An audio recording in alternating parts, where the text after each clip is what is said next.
So there you are, you've been encouraged to download a 30-day trial of PhotoLab 9. You've started up PhotoLab 9, what next? Well, this video is all about what to expect when you first start up PhotoLab 9. When you first look at PhotoLab 9, it can be a little bit daunting until you realise that actually the interface is very cleverly designed. It's almost familiar, especially if you've used products like Lightroom Classic, for example. Let's have a quick look at the initial interface. Initially, you'll see in the top left corner there's Photo Library and Customize. For the moment, we'll just concentrate on Photo Library. On the left-hand side, you'll see that there are folders, projects, and there's also a Favorites section.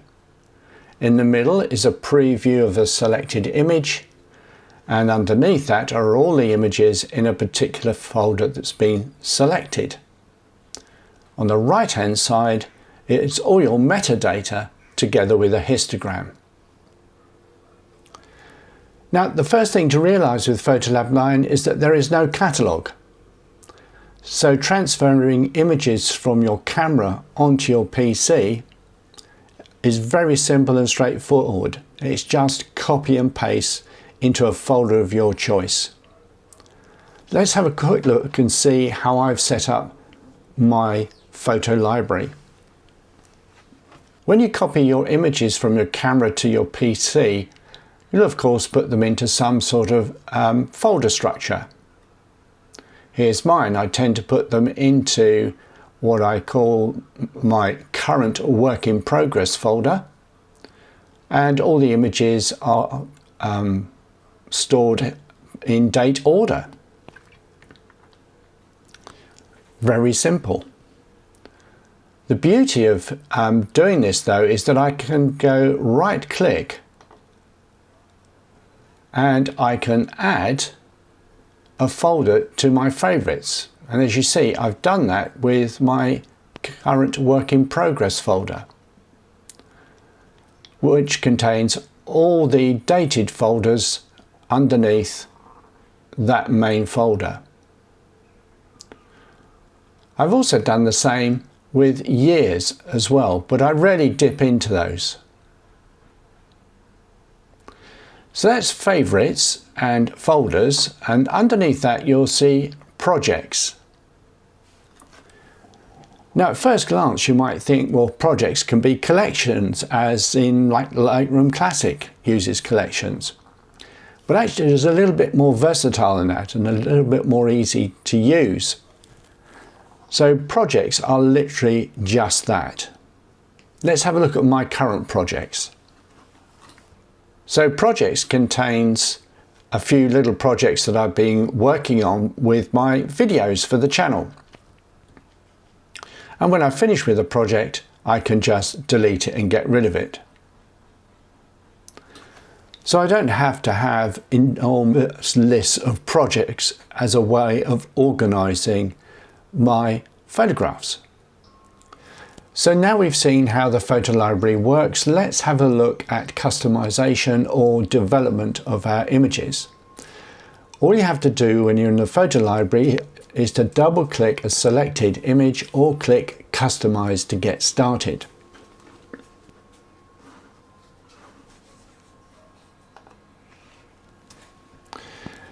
And we can immediately see we've got histograms, we've got projects loaded there, we've got an advanced history, and on the right hand side we've got some basic tools.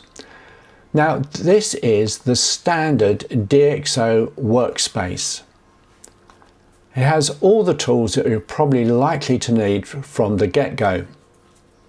But if you want something a little bit more detailed, go to the DxO Advanced Workspace. And there you'll see all the different options available to you: light, color, detail, geometry, local adjustments, and so on. Above that, on the right hand side, you'll also see some little buttons, and we have a light button, color, detail. I don't know what you call this one. Geometry, I suppose. Some effects and local adjustments. But the one that I like is creating my own workspace. And this you can do from the workspace menu, and I've created my workflow. This is my own personalized workflow, and it means that I can put things in a particular order in the way in which I like to work.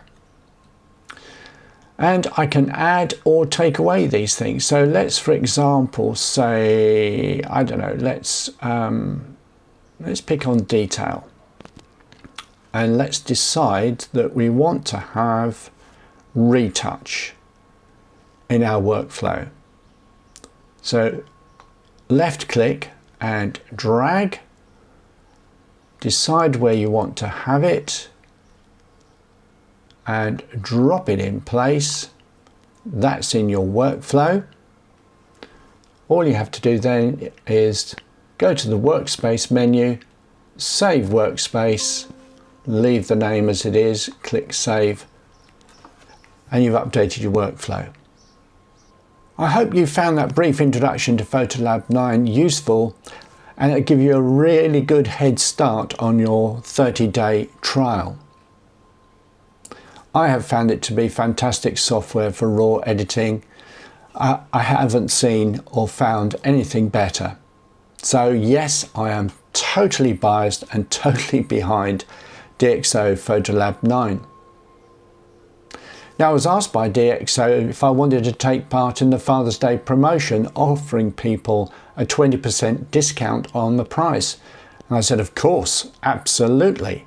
So they gave me an exclusive discount code, which you'll see on screen, but it's all capitals TOPG_FD26. Don't forget to use that code and you'll end up with fantastic raw editing software. Thanks for watching. So until next time, bye.